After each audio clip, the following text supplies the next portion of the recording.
Ligue des musulmans de Belgique, je tiens à vous souhaiter chaleureusement et amicalement la bienvenue pour cette première édition de la Foire musulmane de Bruxelles. Et je vous remercie également d'avoir répondu favorablement à cette invitation. Aujourd'hui, comme vous le savez, la présence musulmane de Belgique, elle date de plus d'un demi-siècle. Et depuis, nous pouvons dire que beaucoup de chemin a été parcouru, notamment par leur contribution. Cette présence en Belgique, tout comme en Europe, est une réalité. Et nous pouvons dire sans complexe que l'islam est une religion d'Europe, que les musulmans sont des citoyens à part entière et qu'il existe des dynamiques qui contribuent quotidiennement au vivre ensemble.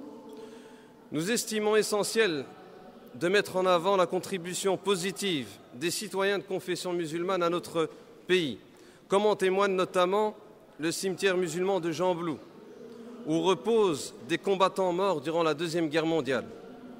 Leur combat aux côtés de leurs autres compatriotes a réussi à préserver la liberté et la démocratie dont nous sommes aujourd'hui tous les héritiers. Cet idéal auquel aspirent aujourd'hui de nombreux peuples dans le monde musulman.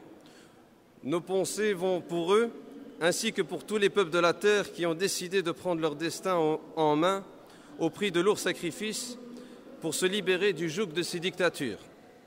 Cette présence musulmane a également contribué à la reconstruction de notre pays par leur travail et leur main-d'œuvre, et ceci à l'appel des pays européens et de la Belgique.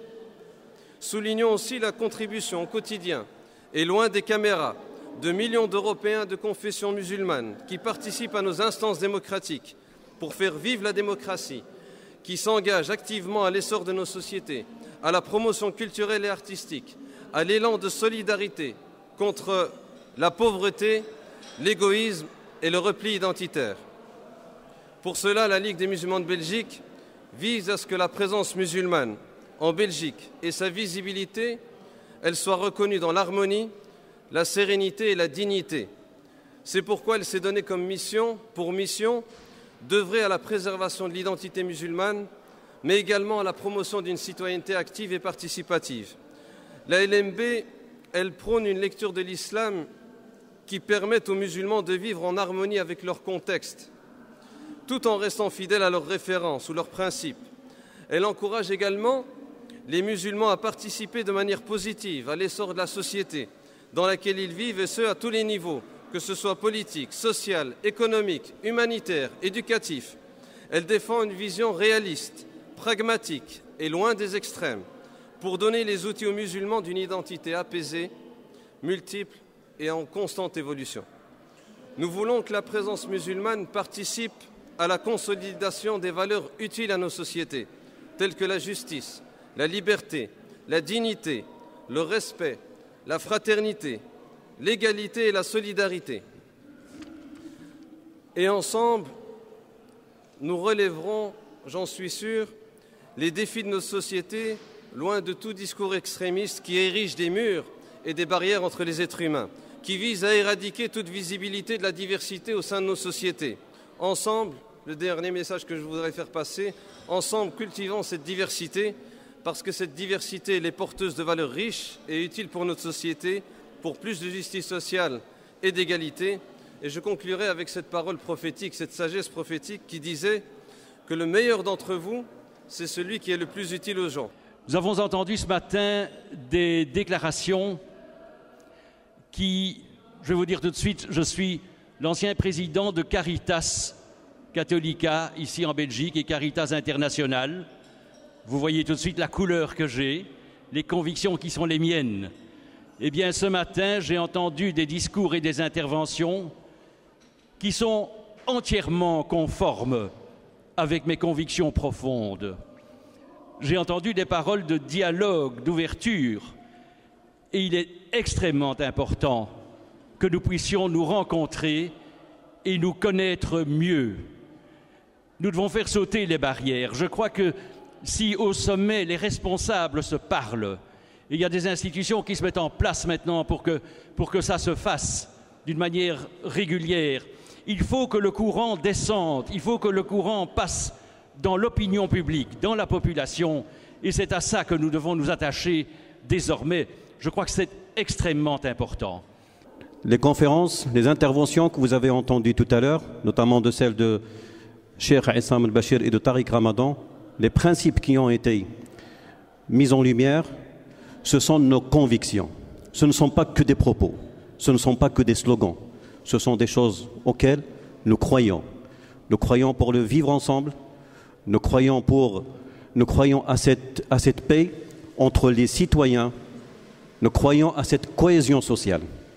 Vous savez que l'année dernière, l'UOIF, à travers la manifestation du Bourget, c'était une manifestation surmédiatisée parce qu'il y avait des échéances électorales.